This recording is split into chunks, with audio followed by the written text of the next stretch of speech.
Takže ja nie som pedagóg, aj keď som trošku učil na výške. Takže chcel by som vám dneska tiež možno dal tajničku ako môj kolega predtým, ale tou tajničkou chcem predstaviť nejaký môj zmysel cestovania, alebo prečo cestujem, alebo vo všeobecnosti, čo sa týka cestovania. Mal som pre vás pripravenú špeciálnu vec, že na začiatku sa úplne zhasne a začnú sa svietiť baterky, ale uznal som, že nie.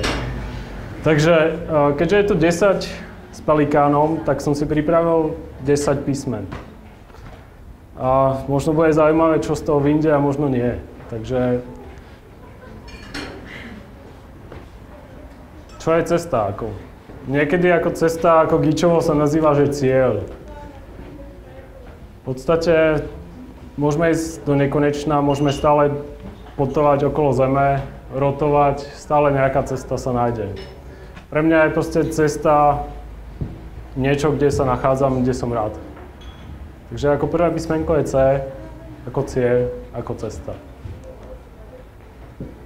A na ceste sa stretávame s extrémnymi situáciami. Niekedy sa stretávame na ceste s tramvajou, niekedy akože električkou, podľa toho, kde sa nachádzame. A pre mňa bol extrém to, že som strávil 10 dní v džungli sám.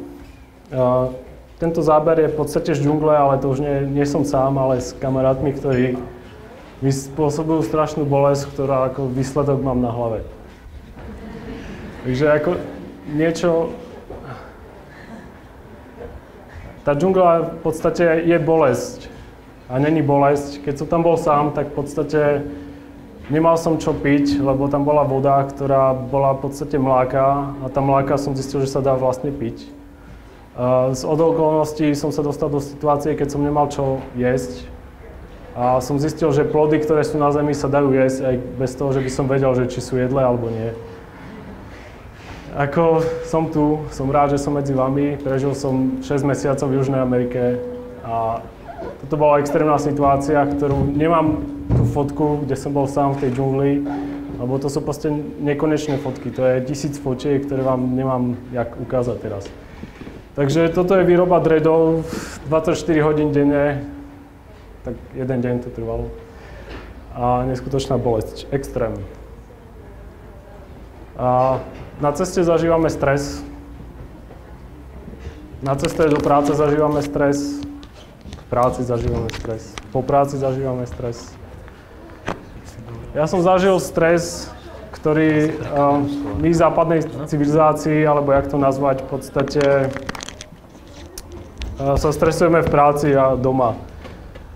Jak som sa rozprával s miestnymi ľuďmi, to je konkrétne v Bolívii, a tí ľudia hovorili, že my máme stres, ale pre mňa bol stres, ktorý oni majú neskutočný ruch na ulici. V podstate zažil som situáciu, kedy mladá pani chcela prejsť cez prechodcov a tí šoféri vlastne autobusov, ktorí stále kričia na ulici, že poďte s nami, ju presvedčili o tom, že vlastne nechce prejsť na druhú stranu, ale chce ísť s nimi niekde v autobuse ďalej. Tak. A vlastne každá tá kultúra zažíva svoj stres nejak ináč. My to máme v práci, ale... Čo sa týka trpezlivosti, je to vlastne tá opačná strana, akože ten stres musíme nejak vydržať. A tá trpezlivosť mi prišla to, že pán, ktorý sedel za týmto fúrikom, proste celý deň dokázal predávať to svoje ovocie, ja neviem, banány. Takže už vlastne viem, čo... Pardon, to som nebol ja. Viem, čo chcem robiť akože na dôchodku, že budem sedieť za týmto furikom a čakať, niekto si kúpi moje bio banány z mojej záhrady. Takže takto chcem stráviť dôchodok. Odvaha. Na cestách ako nechýba, akože nesmie chýbať odvaha, ako kto sa bojí, proste nech sedí doma radšej. A toto je výstup na Andský chrbát. V podstate bol som na sopke 2500 metra. Není to veľa ako v porovnaní akože s krajinami Južnej Ameriky, bol som aj vyššie. Ale toto bol výstup... super. Takže vlastne tuto som vystúpal sám, nikto okolo nikde nebol, bola pustá krajina, akože niekto si povie, že som blázon alebo tak, ale ja som to potreboval. Potreboval som si dokázať niečo, že niekam dojdem, niekde vyleziem. a budem cítiť tú slobodu alebo tú voľnosť, ktorá to cestovanie ponúka. Dostal som sa hore, zišiel som dole, zamrzol som skoro, ale to je na dlhšie. Spomínal som voľnosť. A toto je záber z Amazonky, kde v podstate je to nekonečná voda. Boli sme s priateľkou už potom na Amazonke, plavili sme sa, boli sme čas, fakt 100 kilometrov, ale tá Amazonka je neskutočná. Takže tá voľnosť, ktorá je v cestovaní buď po oceáne, po súši, alebo po rieke, je proste fakt neskutočná. Adrenalín. Ďalšia vec, ktorá súvisí s cestovaním. Neviem, možno už niekto akože tuší, že čo by to mohlo byť, ako 10 písmen. Takže adrenalín.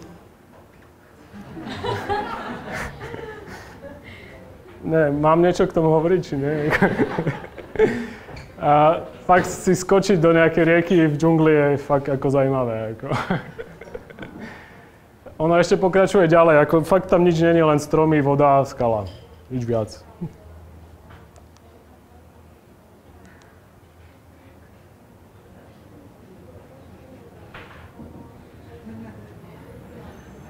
Dám to naspäť ešte. Nič. Ako na cestách sa s ničím určite nestretnete. Takže invencia. V popise anotácií tejto prednášky som mal, že strácame veci, nachádzame seba. To spieva aj pán Miller v pesničke. Je to veľmi pekná vec. Takže ako ďalšej fotke by som chcel ukázať to, že fakt sme nemali príbor.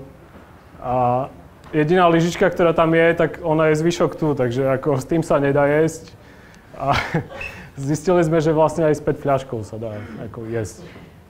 Takže na cestách ako prichádzate na nové veci, ktoré ako v bežnom živote by ste fakt ako neprišli. Alebo vám to netreba, alebo zistíte, čo vám vlastne netreba. Takže lyžičku tiež nie. A teraz som si vymyslel strašne ťažké slovo, ktoré si myslím, že nepoviem. Nechce mi to niekto prečítať. Entuziasmus.